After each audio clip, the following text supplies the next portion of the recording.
cabin on Cauldron Lake?" she asked. The sheriff looked at me suspiciously. The early morning light flooded through the office windows. I would probably never have gotten out of the woods alive without her help, but I couldn't tell her the truth of what I'd faced the previous night. She'd think I was lying or crazy. She'd lock me up, and she wouldn't help me find Alice.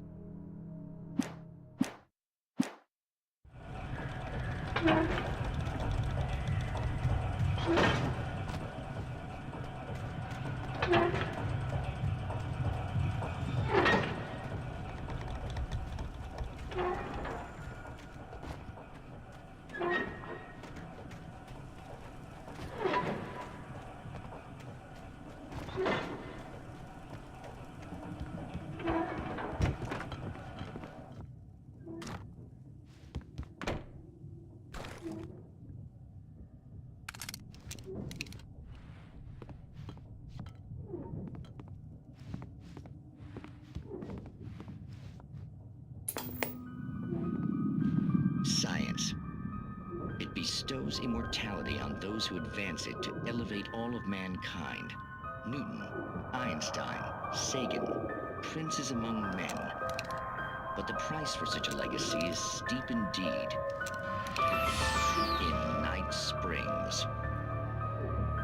Tonight's episode, a quantum suicide. If our lives are already written, it would take a courageous man to change the script. Having called a press conference, Dr. Barclay Colvin is about to demonstrate that very courage. Ladies and gentlemen of the press, I am Dr. Barclay Colvin, and I'm glad so many of you could join me here at the Moorcock Institute. Tonight, I'm going to give a practical demonstration of the many worlds interpretation. As you can see, this is a loaded 9mm pistol. It shall be part of a thought experiment. And now, a real experiment, known as a quantum suicide. Did he say suicide? Is that a real gun? He's kidding, right? Please, stay calm. There is no risk. Observe what occurs when I place the weapon against my own forehead. Now, you might think this round is merely a dud. Not so. Observe the flower pot. And yet, I myself cannot be harmed with this gun. With each pull of the trigger, two new realities branch off. One in which the weapon didn't fire, and one where it did. With my machine here, I have ensured that this reality is always the former. I have bestowed upon myself quantum immortality. Under no circumstances can this gun kill me. So wait. What you're saying is that every time you pull the trigger, in another reality, you die? Yes, of course, but that's completely trivial. There's an infinite number of things that could happen at any moment, and they always do happen somewhere. The point is, this one thing did not happen here. You're insane, Colvin. Insane? Insane? Hey, was this thing supposed to be plugged in? I stumbled on it. You fools! Gaze upon quantum immortality.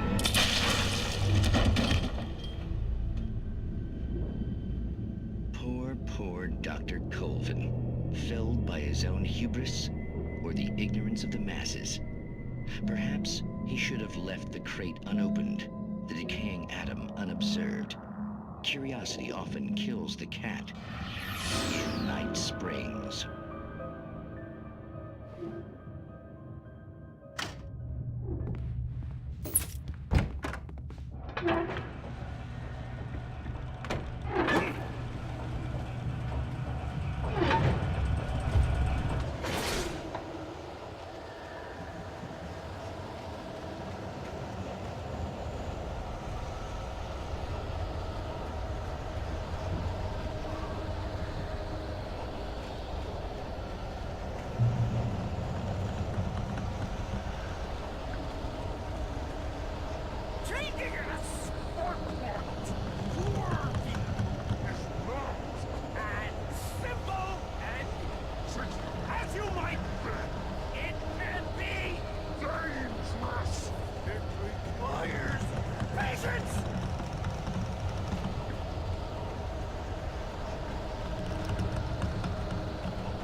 Stucky's body vanished, leaving behind only a lifetime of nightmares to come, assuming I'd reached the lights of the gas station alive.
I recognized the parade float I had seen in Bright Falls when I first arrived with Alice.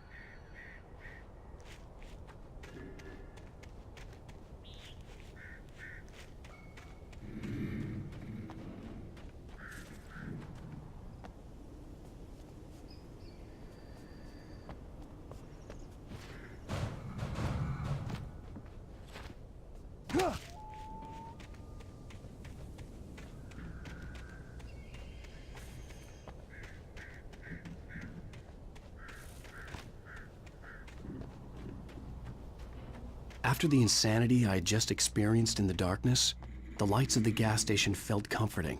At least for a moment, the sane world reasserted itself.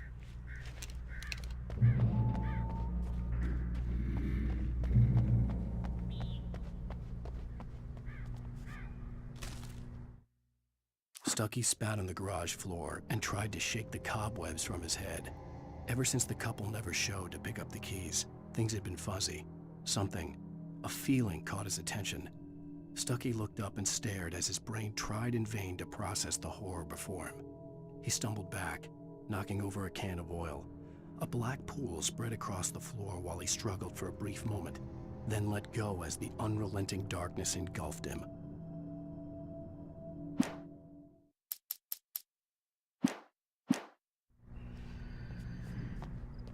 The Deer Fest had been 2 weeks away when we arrived.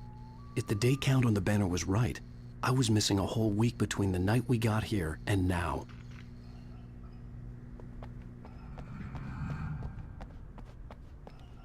I had to get inside the gas station to find a phone to call for help.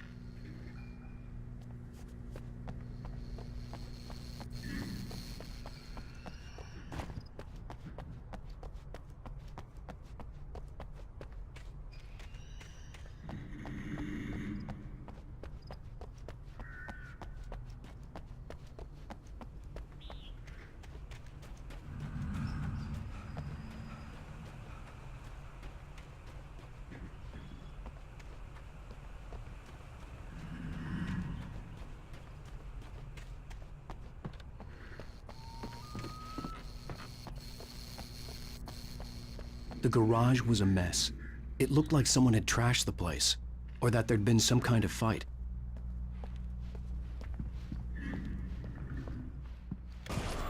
All right. I'll keep writing. Outside, there's only darkness. Outside the cabin, outside the story, there's only darkness. I can feel her presence in the dark. Just now, I could smell her perfume in the room. I'll reach her. I'll fix it. I'll bring her back. The story will come true. If I stop, she's lost. I don't believe this. It'd been me on the TV, talking crazy. Was I losing my mind?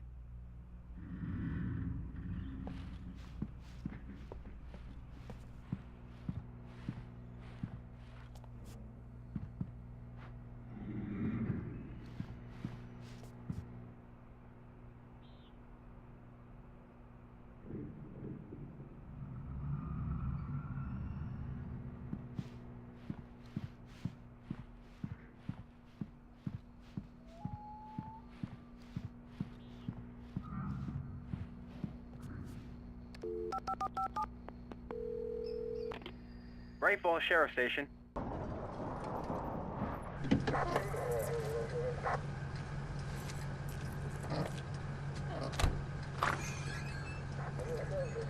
Oh, thank God, Sheriff. Sheriff Sarah Breaker. You are... I'm Alan Wake, but listen. I was in a car crash. My wife, Alice, she's missing. Calm down, Mr. Wake. We were staying in a cabin on the island, on Cauldron Lake. There's no island on Cauldron Lake. Not since the big eruption in the 70s. Please, I can take you there, okay? You look like you've taken a pretty bad knock to the head. Are you okay? Listen. We'll figure this out. Please get in the car. We'll swing by the lake and then we'll go to the station, okay? Mr. Wake, have you seen Stucky, the guy who owns this place? I realized I couldn't tell her what had happened in the forest. She wouldn't have believed me. And then she wouldn't have helped me with Alice.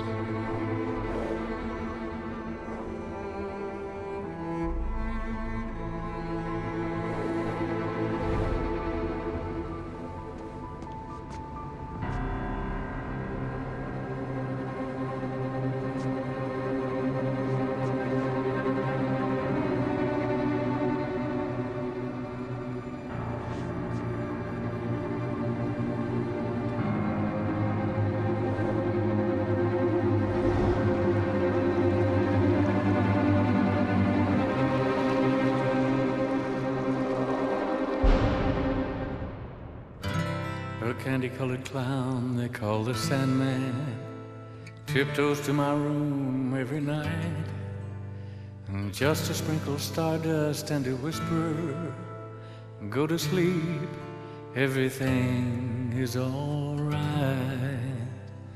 I close my eyes. Previously on Alan Wake. I came to Bright Falls with my wife, Alice. Thank you for coming here with me. I thought maybe you could write here. I don't want to hear it! God damn it, Alice! Now, she's missing. Alice? Alice? I woke up behind the wheel of a crashed car. I'm missing a week. I was attacked by shadowy men straight from a nightmare. The sheriff took me to the lake Alice and I had stayed at. But the cabin had disappeared.